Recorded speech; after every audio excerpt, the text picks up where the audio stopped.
सगळे आम्ही जास्त बसून जास्त खाऊन आजारी पडून आत्महत्या करतो. आम्ही सगळे मरायसाठी खातो, आम्ही जगासाठी खात नाही. हा खूप मोठा आजार आहे.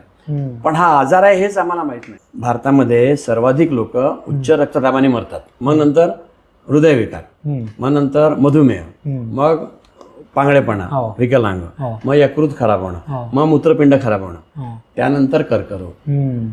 पण हे सगळे आजार जाड लोकांना होणारे आजार आहे. म्हणजे जाडेपणा हा मूळ साप आहे, याला 7 तोंड आहेत. कुठला पण तोंड जाऊ दे किंवा सगळे एकत्र जातात. पण जाडेपणाचा मूळ आजार आम्ही अनाडी आहे हा आहे.